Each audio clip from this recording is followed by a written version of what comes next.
Ahilman, kumaha tuh Ahilman, da udah terlanjur aku teh berharap kepada manusia dan aku nyesel banget, nyesel pisan Ahilman. Emang kumaha gitu? Ya nyesel, ternyata harapanku itu hanya harapan palsu saja. Kemudian dia pergi dan mengecewakan saya. Terus gimana? Sekarang sakit itu belum reda Ahilman, belum terobati. Gimana caranya agar pulang dari sini, keluar dari masjid ini, teman-teman yang masih ada perasaan hati yang disakiti, keluar dari sini akan berubah menjadi hati yang terobati, yang akan hilang perasaan sakit itu. Tolong catat.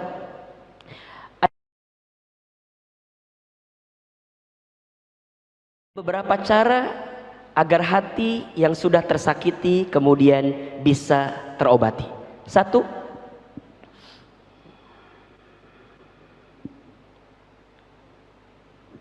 coba Ahilman tanya dulu, ada yang sedang sakit hatinya sore ini? Coba angkat tangannya. Satu orang doang? Ini mah perlu dikonsultasikan khusus kalau begitu mah. Ini semua ya, Ahilman saya sakit hati nih. Oke. Satu, obat sakit hati itu atau obat dari hati yang tersakiti itu adalah zikrullah, mengingat dan menyebut nama Allah.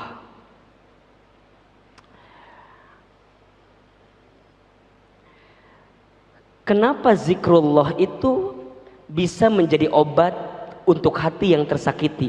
Karena saat kita menyebut dan mengingat nama Allah, hatimu akan tenang. Surat Ar-Ra'du ayat 28. Silakan dibuka. Surat Ar-Ra'du surat ke-13 ayat 28.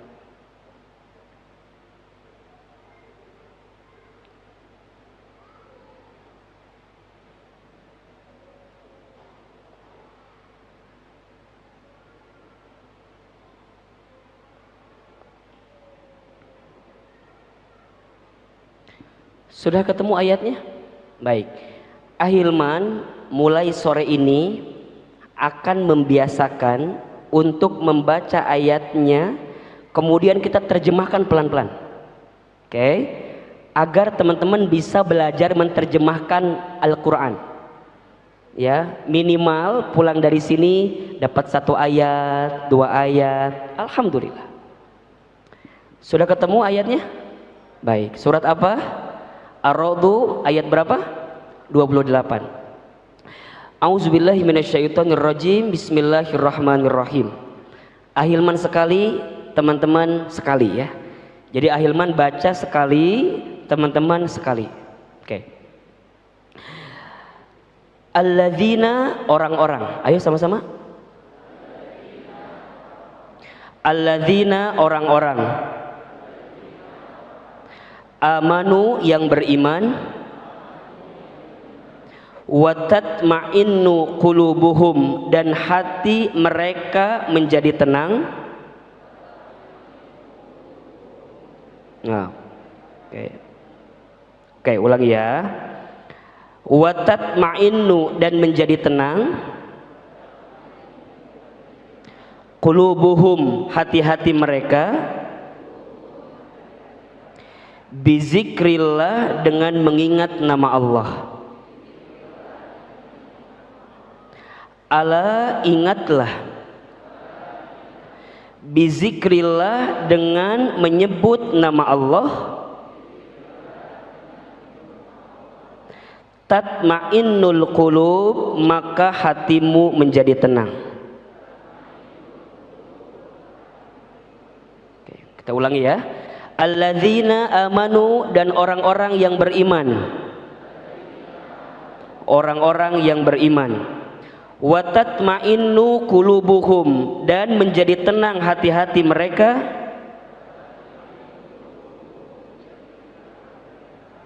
Bizikrillah, dengan menyebut nama Allah. Ala, ingatlah. Bizikrillah, dengan menyebut nama Allah. Tatma'innul qulub, hatimu menjadi tenang. Ahilman Arabnya teman-teman artinya ya. Alladzina amanu, wa tatma'innu qulubuhum, dan menjadi tenang hati-hati mereka. Mereka itu siapa? Orang-orang beriman, gitu ya. Dan menjadi tenang hati-hati mereka. Oke, ulangi. Wa tatma'innu qulubuhum. Enggak usah ragu-ragu ya, keluarkan aja suaranya. Itu kunaon sariawan atau naon? Keluarkan doa kalem. Nanti habis kajian dapat makan insya Allah ya. Tenang, tenang. Bizikrillah, dengan menyebut nama Allah. Ala bizikrillah tatmainnul qulub, hatimu menjadi tenang. Ulangi nih, masih kena ayat ulang ya. Ya, ulangi minimal nempel nih ayat ini satu nih ya. Alladzina amanu wa tatmainnu qulubuhum bizikrillah, ala bizikrillah tatmainnul qulub. Baik, teman-teman sekalian, yang kita butuhkan saat hati merasa disakiti adalah ketenangan. Betul atau tidak? Jika gelisah, solusi semudah apapun kadang-kadang gak bisa dapat dalam kehidupan kita. Tapi kalau hati tenang, setidaknya kita akan dituntun untuk mendapatkan solusi dari persoalan kita.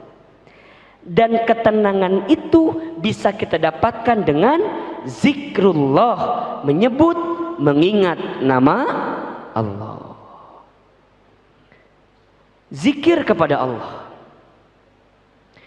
Pribadi berzikir itu, teman-teman sekalian, adalah dia yang menjadikan setiap langkah dalam hidupnya adalah proses aktivitas untuk semakin ingat dengan Allah.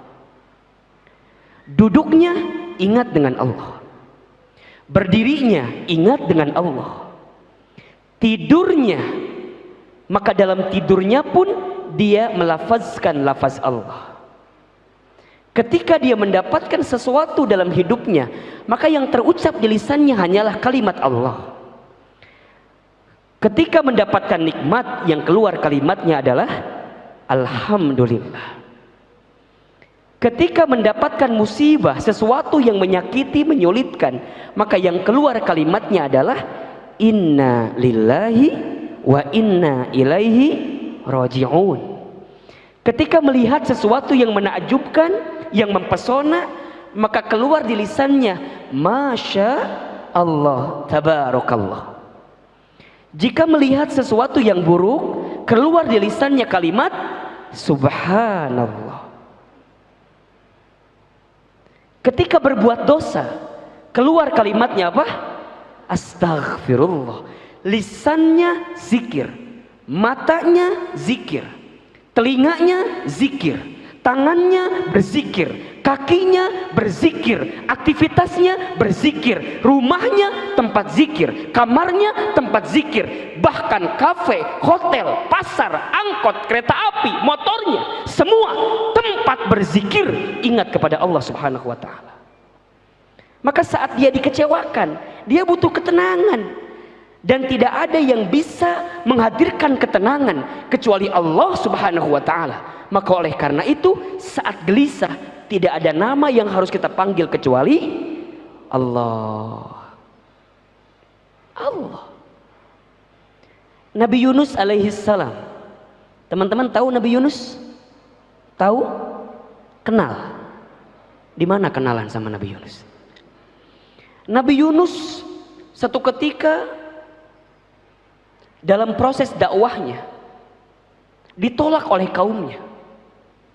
Kaumnya itu tidak mau ikut dengan dakwahnya Nabi Yunus. Apa yang terjadi ketika itu?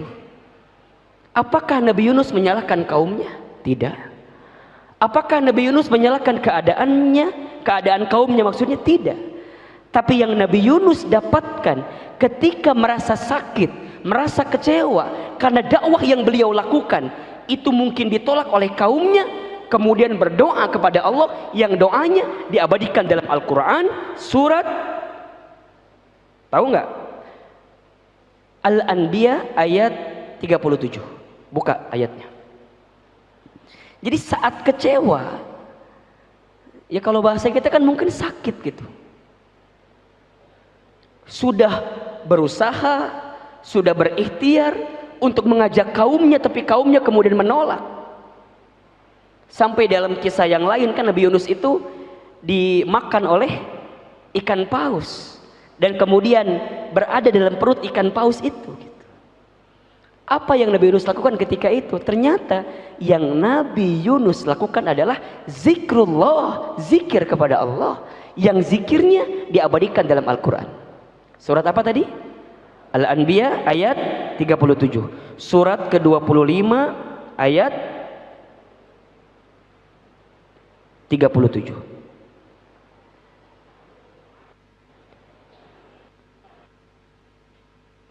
Ada yang tahu suratnya?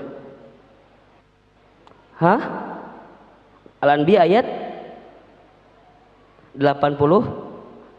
Oh, ayat 87 78. Ayat 78. Surat Al-Anbiya ayat 78.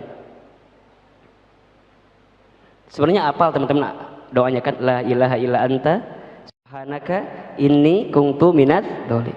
Cuman kan nggak tahu itu di ayat mana kan? Nah, sekarang kita buktikan. Ayat berapa, Ki? 78. Dan juga 87. 87 88. Itu kumaha sih pembisik teh nu mana nu benernya? 87.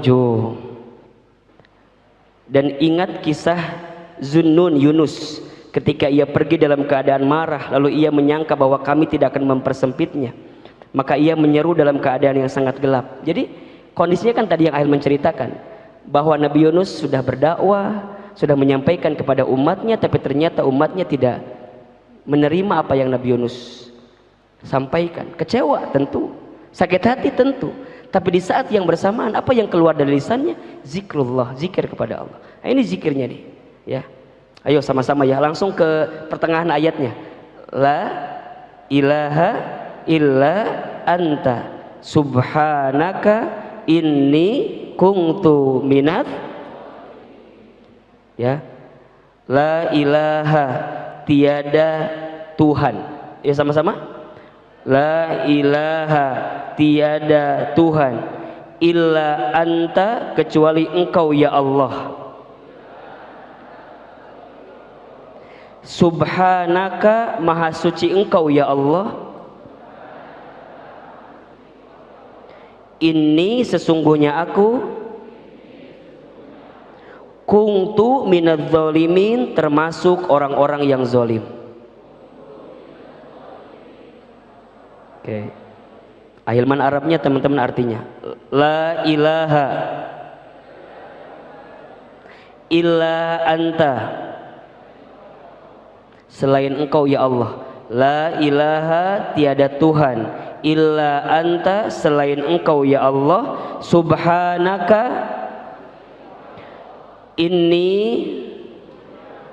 kuntu minadz dzalimin. Lihat kalimatnya. Apakah Nabi Yunus mengucapkan misalnya inna qaumi kuntu minadz dzalimin? Kan tidak. Inni qaumi, inna qaumi kuntu minadz dzalimin, kan juga tidak. Tapi Nabi Yunus mengatakan inni kuntu minadz dzalimin, aku yang salah, aku yang barangkali zalim, aku yang barangkali kurang selama ini ya Allah, dan aku hanya minta kepadamu ya Allah. Subhanaka, engkau yang maha suci. Sebelumnya la ilaha illa anta, tiada Tuhan selain engkau ya Allah. Maksudnya apa? Tidak ada tempat bersandar berharap terbaik dalam setiap kesulitan kita kecuali Allah. Jadi kalau teman-teman saat merasa disakiti, sibuknya menyalahkan orang yang menyakiti kita, maka kita akan jauh dari jawaban rasa sakit itu. Kita makan kadang-kadang seringnya begitu gitu. Kalau ada orang yang menyakiti kita, kita mah bukan menyalahkan kita sendiri, tapi menyalahkan siapa? orang lain, menyalahkan orang yang menyakiti kita. Padahal di sini dalam ayat ini diajarkan oleh kisahnya Nabi Yunus alaihissalam, ketika kita merasakan sakit dari diri kita, maka balikin, barangkali ada kesalahan kita yang selama ini kita berharap kepada selain Allah, sehingga Allah memberikan skenario dalam kehidupan kita untuk kembali ingat kepada Allah Subhanahu wa taala. Maka yang pertama, obat dari hati yang tersakiti adalah zikrullah, zikir kepada Allah. Yang kedua, saat hati kita tersakiti, maka jadikanlah waktu atau skenario hati yang merasa disakiti itu untuk bermuhasabah, mengevaluasi diri di hadapan Allah Subhanahu wa taala. Bisa jadi sesuatu yang menimpa kita dititipkan kejadiannya melalui orang yang menyakiti kita, agar kemudian kita mengevaluasi diri, bermuhasabah diri. Ya Allah ya Rob, dosa apa ya yang hamba lakukan sehingga engkau mengirimkan orang yang menyakiti diri hamba, yang lisannya, ucapannya, statusnya, medsosnya mungkin menyakiti kita. Jadi sibuknya lebih berkaca kepada diri sendiri. Ahilman, apakah setiap kejadian yang menyakitkan dalam diri kita itu karena ulah perilaku dosa kita? Ya. Surat Asy-Syura, surat ke-42 ayat 30. Ya. Surat apa? Asy-Syura ayat 30.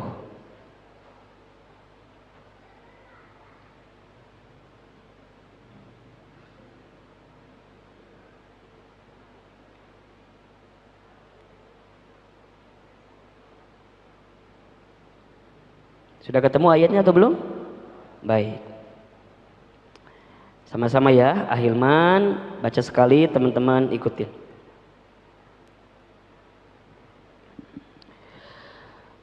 Bismillahirrahmanirrahim. Wa ma asobakum, dan apa saja musibah yang menimpa kamu. Sama-sama.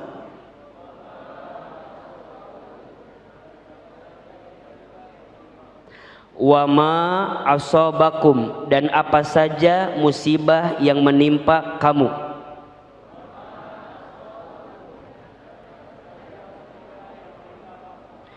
Mim musibatin, dari musibah. Fabima kasabat aidikum, maka disebabkan oleh perbuatan tangan kamu.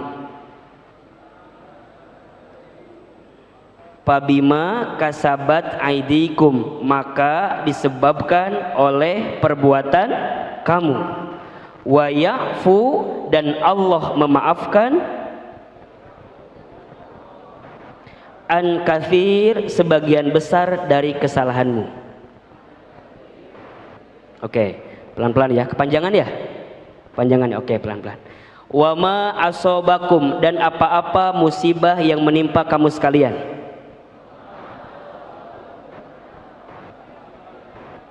Mim musibatin, dari musibah. Fabima kasabat, maka disebabkan aidikum, perbuatan tanganmu sendiri. Wa ya'fu, dan Allah memaafkan, an katsir, sebagian besar kesalahan-kesalahanmu. Wa ma asobakum, terjemahin kan udah 3 kali, masa diulang-ulang. Wa ma asobakum, dan apa saja musibah yang menimpa kamu sekalian. Mim musibatin, dari musibah. Fabima kasabat, maka disebabkan. Aidikum, oleh perbuatan tangan kamu sendiri, wa yafu, dan Allah memaafkan an katsir, sebagian besar kesalahan. Lihat kalimatnya ya teman-teman. Kalau ada sesuatu yang menimpa dalam kehidupan kita, yang menyakitkan kita, yang menyedihkan kita, yang menjadi musibah dalam diri kita, maka aidikum itu disebabkan oleh perilaku kita. Kita kan kadang-kadang suka bilang begini, Allah nggak adil gitu ya. Kok Allah nimpain kayak gini ya sama aku gitu. Sering ucap kayak gitu ya. Mohon maaf, kalau yang baik-baik itu datangnya dari siapa? Allah. Tapi kalau yang buruk-buruk memang izin Allah, tapi sebab siapa yang menjadikan itu semua? Perilaku diri sendiri. Maka kalau hati kita merasa tersakiti, atau ada orang yang menyakiti kita sampai hati ini merasa disakiti oleh orang tersebut, maka jadikan kesempatan itu sebagai muhasabah, mengevaluasi diri. Dosa apa yang selama ini kita perbuat sampai kemudian Allah mendatangkan orang yang menyakiti diri kita. Jadi kacamata angle-nya itu tidak menyalahkan orang lain, tapi menyalahkan siapa? Oh, kita. Dari mana Ustadz cara memulainya? Ya mungkin bisa dari mulai, oh mungkin selama ini saya salah sih berharap sama selain Allah. Oh mungkin selama ini saya salah sih menjalani hari-hari dengan dia yang memang bukan haknya bagi kita, yang belum halal untuk kita. Maka wajar kalau kemudian kita sakit hati dengan dirinya gitu.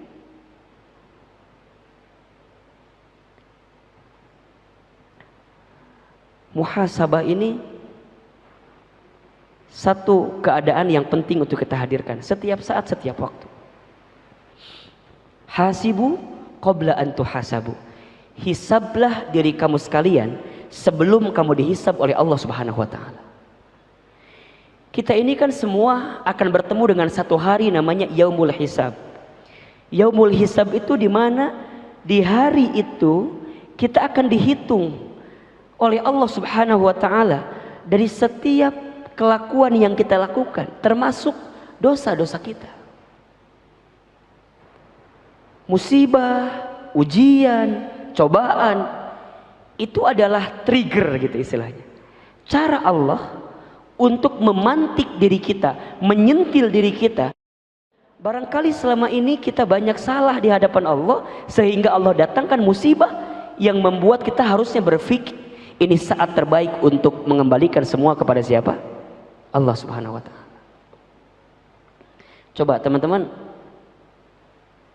pernah enggak atau punya enggak satu waktu di mana teman-teman itu lebih banyak berkaca terhadap diri sendiri gitu.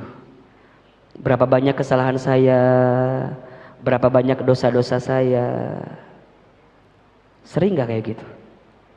Pernah enggak ada satu waktu yang teman-teman gunakan untuk itu? Kalau teman-teman di rumah, di tempat manapun tidak punya tempat untuk bermuhasabah, maka Ahilman, teman hijrah, menyediakan setiap Sabtu sore untuk merecall, memanggil, menyebut kembali dari setiap dosa-dosa yang pernah kita lakukan agar kita bisa bermuhasabah di hadapan Allah Subhanahu wa taala. Mungkin ini yang membedakan kajian kita dengan kajian kebanyakan di luar sana gitu. Kenapa Ahilman selalu ada doa, ada muhasabah? Karena Ahilman tahu gitu. Ahilman sadar, Ahilman paham. Amal kebaikan kita tidak lebih banyak daripada dosa yang kita lakukan. Mengapa kita dihormati, dimuliakan, dihargai?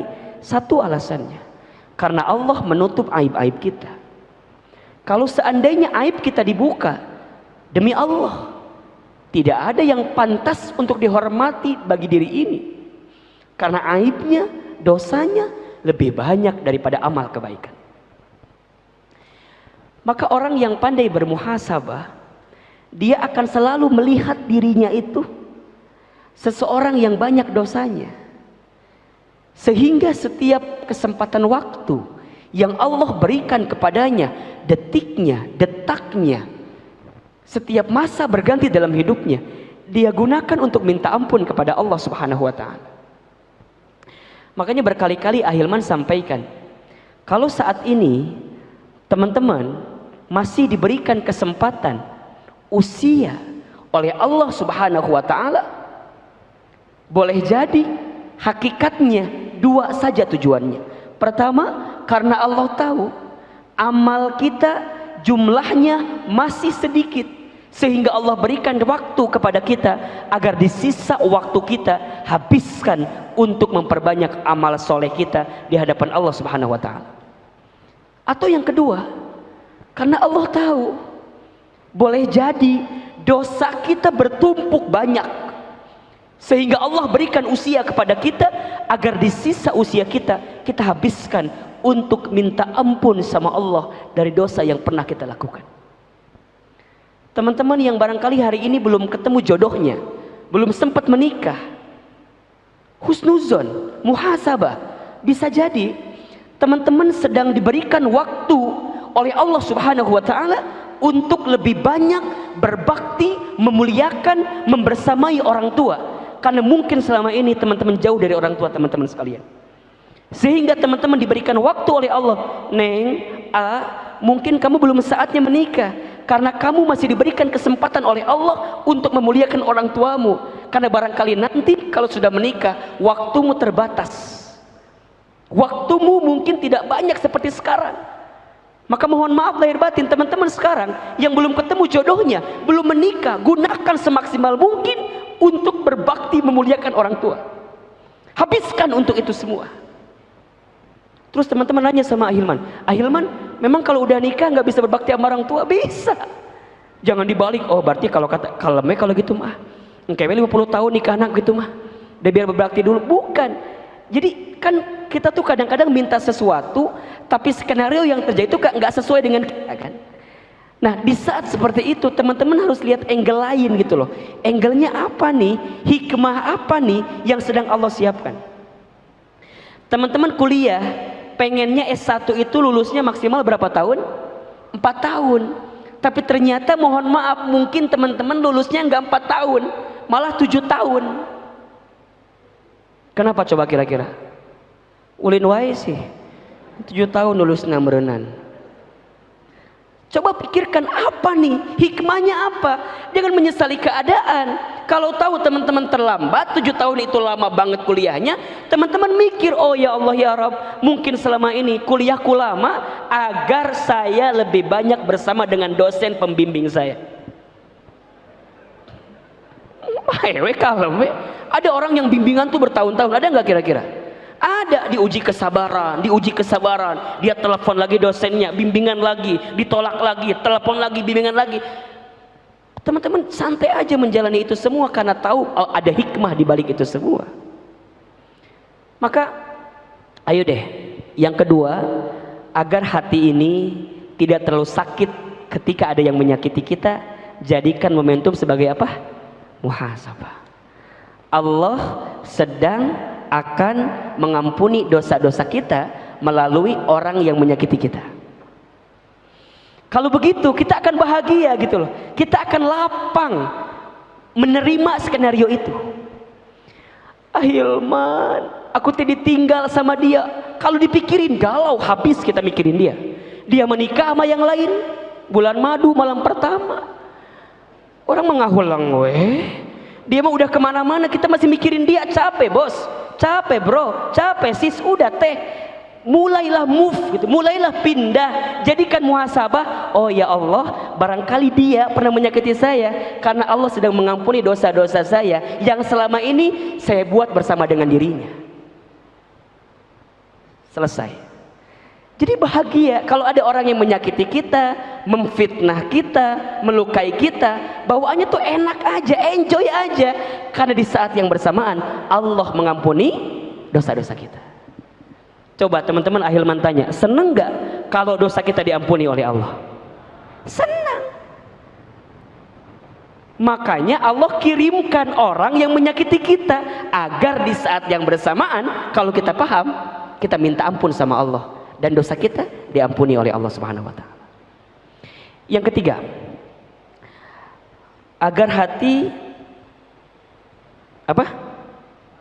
Tidak mudah disakiti, tenang.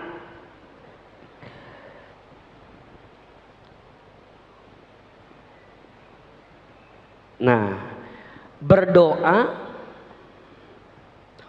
untuk diri kita dan yang menyakiti kita. Ini levelnya agak lagi naik dikit lah ya. Berdoa untuk siapa? Untuk kita dan orang yang menyakiti kita. Ingat teman-teman, doa itu artinya memohon, meminta kepada Allah. Saat kita mendoakan sesuatu, hakikatnya kita sedang memohon, meminta sesuatu itu terjadi kepada diri kita. Kalau kita berdoa yang baik bagi orang lain, maka hakikatnya kita sedang memohon, meminta kepada Allah agar kebaikan itu kembali kepada kita. Tentu kalau untuk kita, doa yang baik-baik. Rasulullah Shallallahu Alaihi Wasallam mengajarkan kepada kita satu doa agar kita ya bisa lapang ketika mendapatkan musibah dan kita mendapatkan pengganti yang lebih baik dari apa yang menimpa hati kita. Ini doanya yang diriwayatkan oleh Ummu Salamah yang pernah Ahilman juga ceritakan sebelumnya. Doanya hafal teman-teman ya. Inna lillahi wa inna ilaihi raji'un. Allahumma ajurni fi musibati wa khlufli khairan minha. Ahilman sekali, teman-teman sekali. Inna lillahi wa inna ilaihi raji'un. Allahumma ajurni fi musibati wa khlufli khairan minha. Hafal doanya? Ulangi lagi. Inna lillahi wa inna ilaihi raji'un. Allahumma ajurni fi musibati wa khlufli khairan minha. Gitu. Jadi kalau ada yang menyakiti kita langsung innalillahi, lain senam maut, lain. Singgara maut menyakiti. Innalillahi, sesungguhnya kami milik Allah. Wa inna ilaihi raji'un, dan sesungguhnya kami akan kembali kepada Allah. Allahumma ya Allah, ajurni, berikan pahala kepadaku, fi musibati, atas dalam musibah yang menimpaku, wa khlufli, dan gantikanlah untukku, khairon, sesuatu yang lebih baik, minha, dari apa yang pernah aku miliki sebelumnya. Jadi kalau ada orang yang mungkin pernah menyakiti kita, menghempaskan perasaan kita, pergi meninggalkan kita, dia memilih orang lain daripada kita, langsung kita minta sama Allah, ya Allah, hamba yakin, hamba tahu sesungguhnya hamba ini hanya milik Allah dan hamba akan kembali kepada Allah. Hamba hanya mohon kepadamu ya Allah, berikan pahala atas sakit hati yang hamba rasakan, dan gantilah ya Allah seseorang yang pernah meninggalkanku dengan orang yang lebih baik. Ummu Salamah kehilangan suaminya. Ketika itu suami yang begitu dicintainya datang baginda Nabi Muhammad SAW. Kata baginda Nabi, ya Ummu Salamah, jangan khawatir, jangan sedih. Jika engkau lapang menerimanya, maka Allah akan gantikan untukmu laki-laki yang lebih baik daripada suamimu yang pernah meninggalkanmu itu. Siapa yang menggantikannya? Rasulullah SAW, yang kemudian menjadi suami dari Ummu Salamah. Maka rumusnya adalah, saat ada orang yang pergi meninggalkanmu, maka lapangkan hatimu, karena di saat yang bersamaan Allah sedang merangkai, menghadirkan orang yang akan menggantikan dia yang pergi meninggalkanmu. Syaratnya apa? Lapang dulu hati kita, move on dulu hati kita, lepasin dulu nama dia di hati kita. Sebenarnya yang akan menggantikan dia tuh udah di dekat mata kita, cuman mata kita tuh masih mikirin dia. Stalking kita masih tentang dia, di HP kita masih ada foto dia, chatnya dia masih kita simpen laminating bagi ini majelis taklim, masih kene ayah. Sebenarnya penggantinya ada di depan mata kita, dekat kita, sudah dengan kita. Hanya kita menutup itu semua dengan orang yang tidak mau kita lepaskan di hati kita. Mohon maaf, berapa banyak di antara teman-teman di sini yang pernah disakiti oleh orang lain tapi masih bertahan dengan orang yang sama, padahal kita tahu orang itu menyakiti kita. Please teman-teman, tinggalkan dan bersiaplah mendapatkan ganti yang lebih baik dalam kehidupan kita. Masih ada 4 lagi poinnya, kita akan bahas di pertemuan yang akan datang insyaallah. Hati yang kau sakiti episode kedua, seperti sinetron yang ada di Indosiar gitu ya, kan masing-masing ada judulnya ya. Termasuk nih ada doa lagi bagus nih dari Abu Daud, hadis riwayat Abu Daud. Kalau ini sebenarnya doanya teman-teman juga sudah hafal, yang sering kali dibacakan di Al-Ma'surat ya.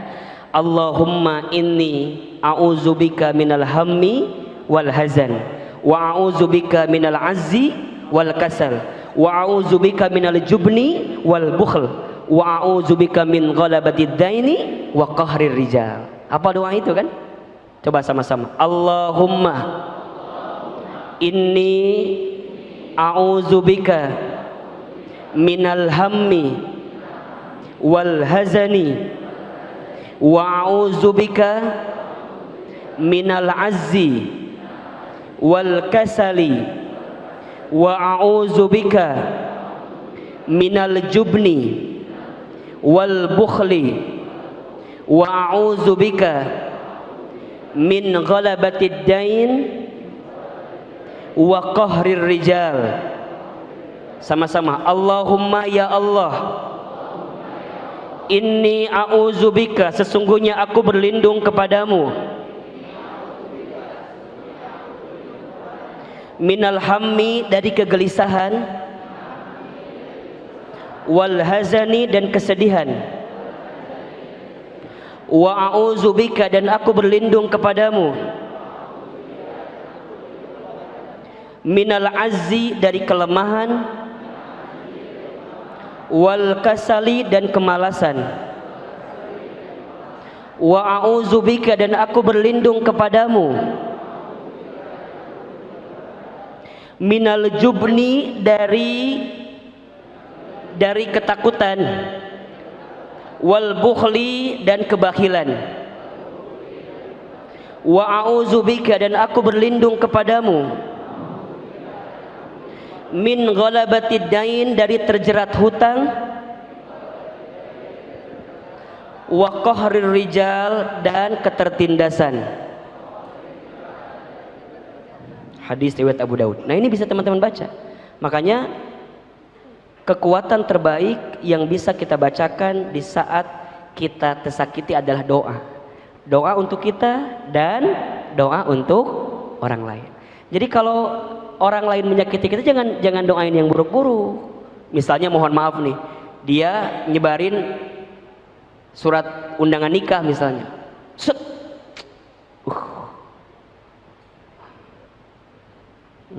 sing tabrakan, nggak boleh. Ketika dapat undangan dari mantan, langsung doakan, barakallahu laka wa baraka alaika wa jama'a bainakuma fi khair. Kirim, selamat ya, akhirnya kamu menemukan seseorang yang lebih baik. Udah ada cateringnya atau belum? Emang kenapa? Kalau belum ada cateringnya nggak apa-apa, nanti aku bantu 1 piring. Sudah ada dekornya belum? Sudah ada dokumentasinya atau belum? Masya Allah ya, kalau bisa begitu luar biasa. Kalau belum bisa, minimal apa? Doakan. Kalau bisa datang ke nikahannya itu lebih keren. Wih, dia nikah, teman-teman datang jadi panitia ngemawadah, balangkeun piring. Doakan ya. Masih ada 4 poin lagi, kita akan bahas di pertemuan yang akan datang. Mudah-mudahan ini bisa mengobati hati yang sedang sakit di sore hari ini.